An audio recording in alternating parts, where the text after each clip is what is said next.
Saint-Prix. Je voudrais tout d'abord remercier tous les bénévoles, tous les guides qui nous entourent ici au musée, tous les membres du bureau, du conseil d'administration, de l'Assemblée générale, toutes les personnes qui aiment ce musée, tous les sympathisants de ce musée. Je voudrais remercier tout spécialement Laurie, Laurie, qui est occupée de préparer le petit drink. Je voulais également remercier Célia et Raphaël qui préparent également le petit drink, qui sont nos stagiaires, qui étaient nos stagiaires ici ces derniers mois et qui sont devenus nos jobs étudiants pendant les mois de juillet et du mois d'août. Alors, aujourd'hui c'est une journée spéciale puisque nous vous accueillons ici au sein de notre musée, mais c'est aussi une journée très spéciale pour le musée, puisque nous recevons aujourd'hui notre nouvelle conservatrice du musée. Et donc, je vous présente Colline Ernoult, qui nous rejoint à partir de lundi prochain.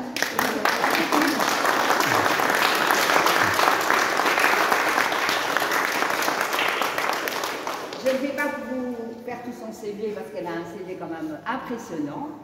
Elle vient du Brabant wallon, mais elle a décidé de rejoindre Comines à partir du week-end prochain. Donc c'est vraiment imminent et elle commencera son travail à partir de lundi. Donc vous aurez l'occasion de la découvrir au sein du musée à partir de la semaine prochaine. Merci en tout cas et bon vent, et j'espère que tu pourras t'épanouir au sein de notre musée. Donc voilà, merci beaucoup. Alors, le petit moment convivial va se dérouler en 3 phases. Nous avons tout d'abord la première phase consacrée à la confrérie des maîtres rubaniers. Confrérie des maîtres rubaniers. Et donc, à cet effet, je vais donner la parole à notre vice-président, Édouard. Je remercie vite notre secrétaire. J'excuse Jean-Jacques qui est absent, qui est notre trésorier. Et donc, cette confrérie, nous l'avons fait renaître de ses cendres. Et donc, je vais laisser la parole à Édouard pour vous expliquer un peu ce qu'est la confrérie et ce que nous allons en faire. À toi, Édouard. Oyez, oyez, bonjour. Oh, tu te trompes, nous ne sommes plus dans de beaux draps. Voilà. Bien, bonjour à tous. Quand vous êtes debout, je vais raccourcir mon texte d'une demi-heure. Il n'en restera plus qu'une heure et demie, mais c'est pas grave. Voilà, sans aucun problème. Donc, je vais vous définir ce que c'est qu'une confrérie, ce que j'ai trouvé à gauche et à droite. Je vais vous donner quelques exemples de confréries, et ça rappellera de bons souvenirs à certains. Et puis, je vais aussi parler en quelques mots de la confrérie des maîtres rubaniers. Alors, parmi les définitions de confrérie, on trouve, et on dit qu'elles sont à l'origine dans le monde occidental, des groupements laïcs chrétiens fondés en vue de favoriser une entente fraternelle ou pour animer et développer une tradition spécifique. Waouh! Alors, les confréries des métiers sont des institutions qui ont déjà des origines au temps des Romains. Les confréries de métiers ont été par la suite des groupements constitués au Moyen-Âge, c'est pour ça qu'il y avait oyez, oyez, dans le cadre de diverses manifestations de solidarité. Les confréries se différencient des communautés de métiers par le caractère religieux qui ont parfois pour patron un saint. Alors, vous voulez sûrement avoir des exemples de confréries. J'en ai glané sur des sites essentiellement des confréries belges.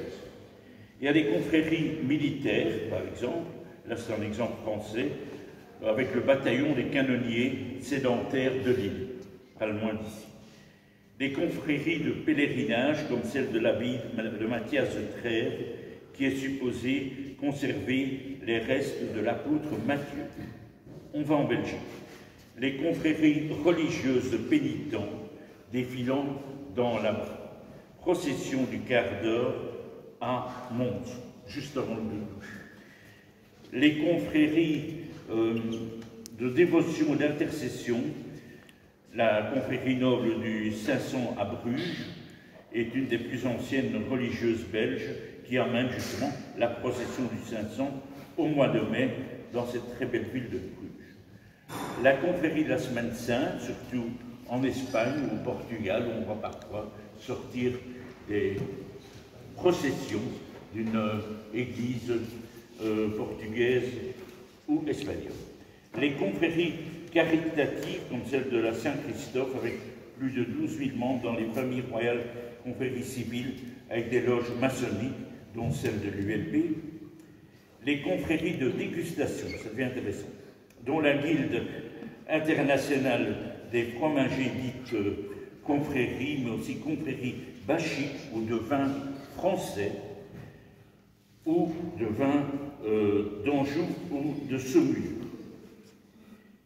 Certaines confréries sont gastronomiques, confrérie de Saint-Jean de Nivelles, confrérie de la Fraise de Vautel, confrérie de la gaufre liégeoise, confrérie des champignons de Pau-les-Caves, confrérie des maîtres brasseurs distillateurs de Wallonie, attention, ça devient intéressant, confrérie de Sonceau d'Orvaux, donc d'Orval, confrérie du Métrange, confrérie du Tchanché, et ainsi de suite, voilà, jusqu'à l'ordre du Pharo de Bruxelles, que certains doivent connaître.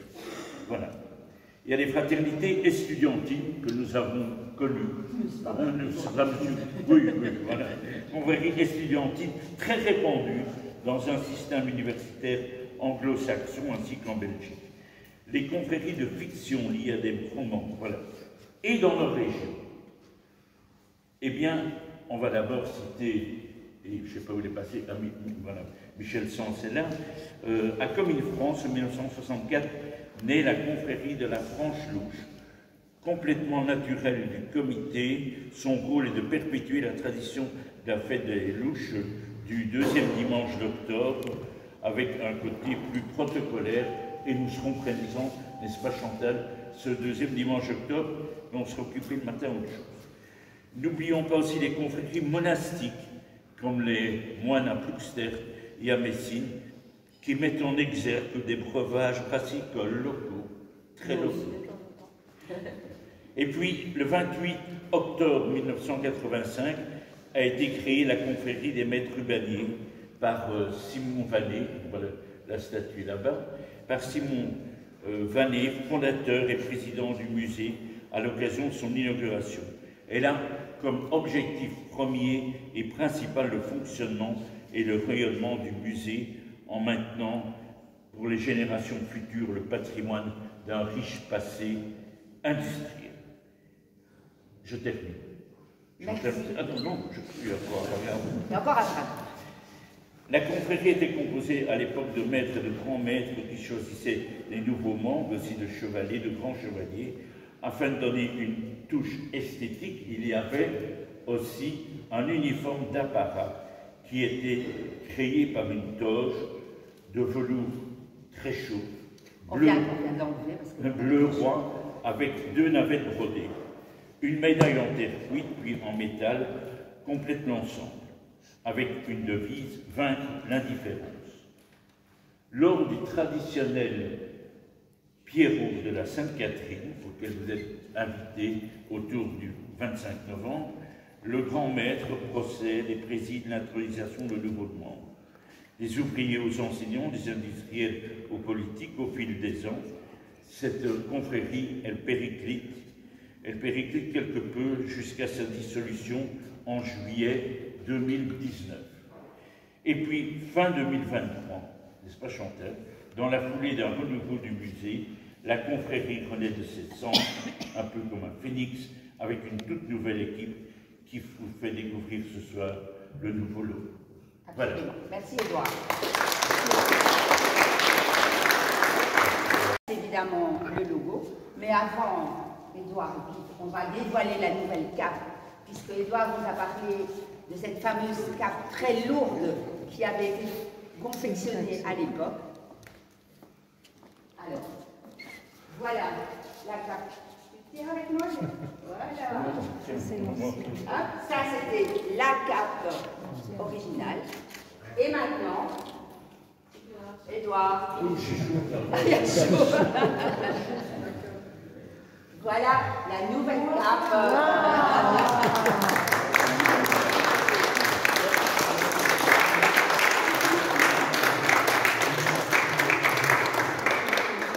Un peu plus adaptée en termes de température au 21 juillet cette année, puisque ce sera au 21 juillet que nous serons sur le char de la confrérie des maîtres rubaniers.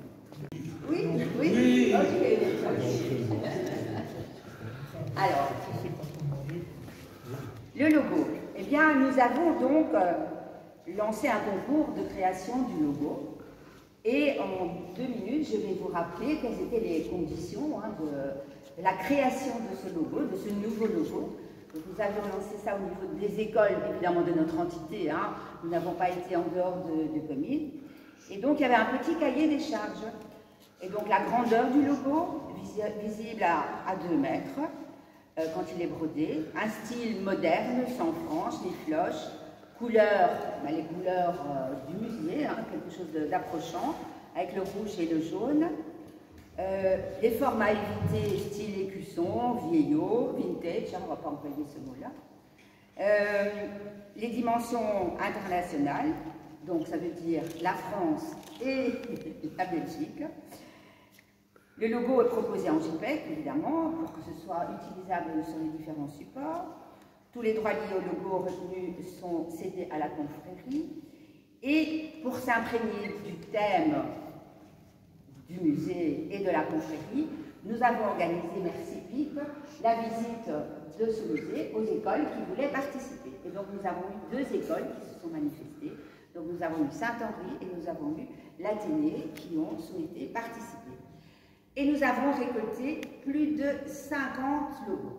Alors, je vous inviterai tout à l'heure, avec votre petit verre de l'amitié, à parcourir le musée, parce qu'il y en a qui n'ont certainement jamais découvert ce musée. Et donc, vous avez tous les logos qui sont exposés à travers le musée. Donc, tous les logos ont été imprimés. Alors, il fallait faire un choix, évidemment. Donc, un jury tout à fait indépendant. Les membres du comité de la confrérie, les membres du personnel du musée ont aussi donné leur avis, Paul a donné son avis, tout le monde a donné son avis, donc un jury tout à fait indépendant. Et nous avons donc fait un choix, ne connaissant pas ni l'école, ni le nom de la personne, du jeune qui avait réalisé le logo. Donc c'était vraiment tout à fait anonyme.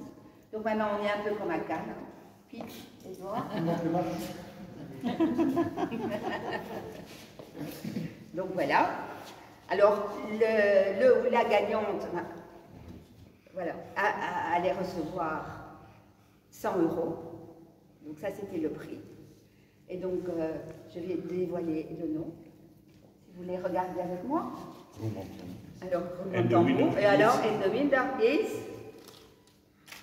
Camille Ramon.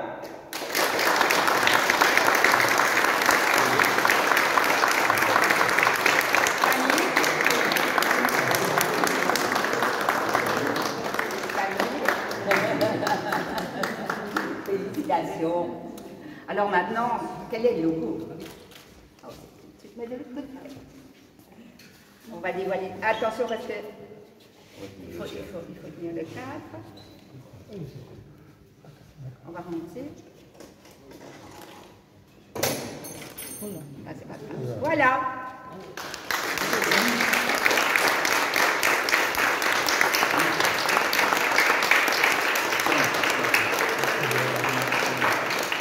Alors, je remercie les professeurs, M. Boutry et Émilie Van den Broek, qui ont vraiment boosté leurs élèves ici. Et donc, merci en tout cas à tous les élèves et merci pour votre participation à ce petit concours. Cette année, c'est le commerce. Et ici, à Comines-Warneton et dans le musée de la rubannerie, nous avons choisi de concrétiser cela par 2 activités. La première étant la pièce de théâtre « Te voilà dans beau drap ». Merci Annie et merci à tous les acteurs et à tous ceux qui ont participé à cette pièce. Et d'autre part, nous avons choisi de mettre à l'honneur 2 magasins. Un magasin à Comines Belgique et un autre à Comines France, en choisissant des magasins qui sont là depuis très très longtemps et qui sont encore présents actuellement. Alors, ces magasins, c'est pas difficile, Commune Belgique, tout le monde connaît. Je citerai Albert Sport, qui est devenu maintenant Albert Collection. Alors, si vous voulez, on peut se rendre auprès de la vitrine d'expo. Je vous convie à me suivre. Voilà donc la vitrine qui est consacrée à Albert Sport. Donc Albert Sport, eh bien, le propriétaire, un initiateur, c'est Albert évidemment, Albert Cateau. Et Albert était de son métier cordonnier. Il a commencé dans les années 50, plus exactement 1954, à ouvrir un magasin où on vendait des chaussures et où il était cordonnier. C'est avec son métier de cordonnier qu'il a fait sa clientèle et qu'il a bien gagné sa vie. Ensuite, eh bien, on a ouvert un magasin de chaussures et ce magasin de chaussures, très vite, ils sont venus s'installer au bout de la rue du Faubourg, presque sur la place Sainte-Anne, avec Chaussures Albert en 1958. Chaussures Albert ayant grandi et grandi, c'est aussi agrandi dans les années 80, en achetant notamment un autre magasin très connu à Commune Belgique, qui était le Lilas Blanc. Le Lilas Blanc était un magasin de prêt-à-porter, mais aussi on faisait de la couture, on faisait tailleur, et donc c'était un magasin connu en dehors des frontières communoises. Les propriétaires de ce magasin étant à la retraite et personne ne pouvait reprendre, Albert Cateau a décidé d'acheter ce magasin pour agrandir son magasin de chaussures et y vendre également du textile. Donc de là, pourquoi est-ce qu'on a choisi Albert Sport? Ici, tout a toujours rapport avec soit le fil, soit le textile, soit le ruban. Alors Albert Sport a grandi et puis les enfants d'Albert, eh bien, se sont mis dans le magasin. Maintenant, les petits-enfants, Monsieur et Madame Cateau, Albert et son épouse sont maintenant, malheureusement, pas longtemps, décédés. Ce sont les enfants, ils sont donc 3, 2 sœurs, le frère, plus maintenant les petits-enfants, qui ont décidé de changer le nom d'Albert Sport et de transformer ça, tout à fait récemment, en Albert Collection, où on vend des chaussures, des sacs à main, du prêt-à-porter pour les dames, pour les hommes. On avait vendu également prêt-à-porter pour le sport. Enfin, ce magasin s'agrandit, et vous allez me dire, ben tiens, un magasin dans une petite localité comme ça, comment est-ce qu'ils tiennent ces gens? Comment est-ce qu'ils ont résisté notamment à la crise du Covid, qui a vu fermer énormément de commerces? Eh bien, eux ont décidé de faire de la publicité par les médias sociaux, notamment de vendre énormément de choses en ligne, et ceci, eh bien, contribue à leur réussite, parce que maintenant, c'est un très grand magasin sur Commune.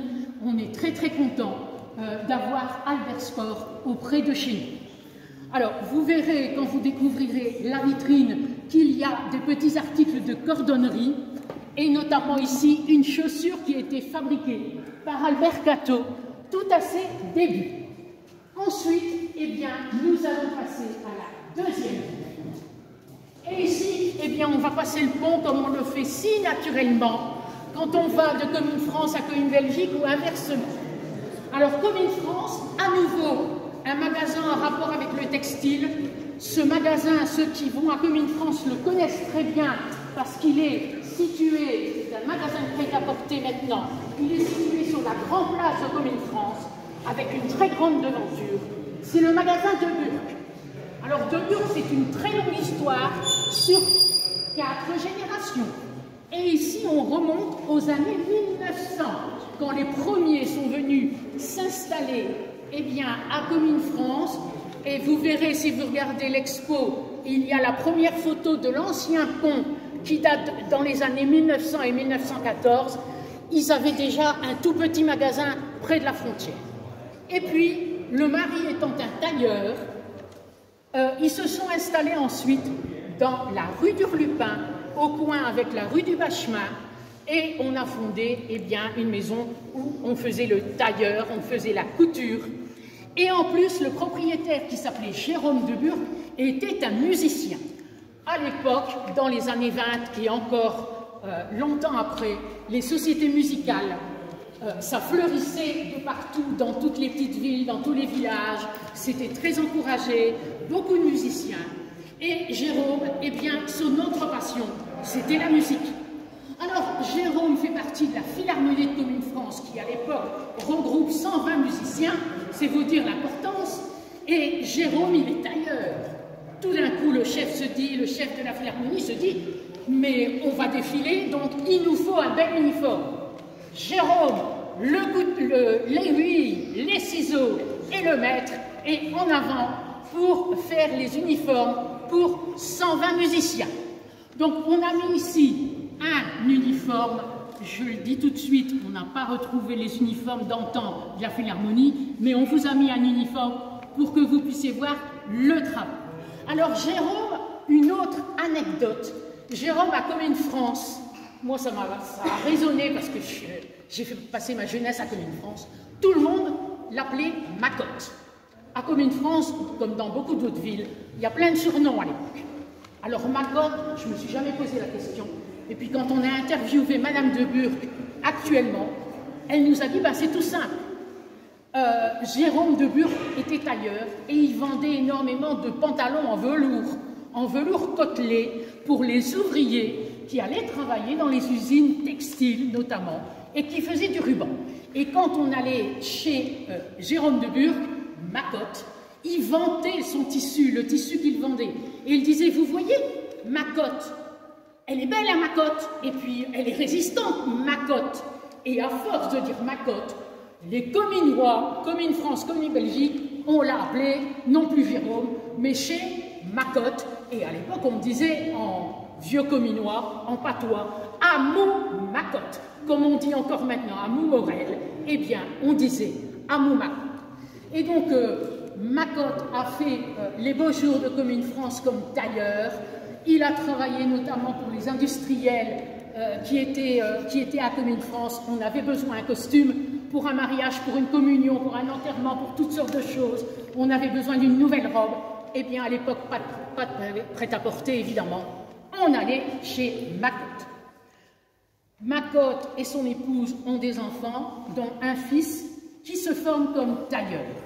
Alors, le fils, c'est Daniel, et Daniel va faire plusieurs écoles, et il va aller travailler dans les très grandes maisons de prêt-à-porter de la métropole lilloise, avec son épouse qui travaille dans le même secteur.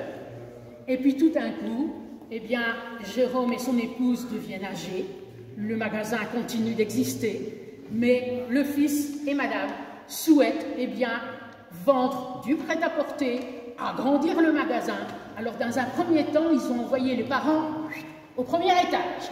On a tout transformé, on a pris les garages à côté, et ça fait un coin de rue, et ce magasin s'est très rapidement agrandi, et on a ici des photos du magasin en question.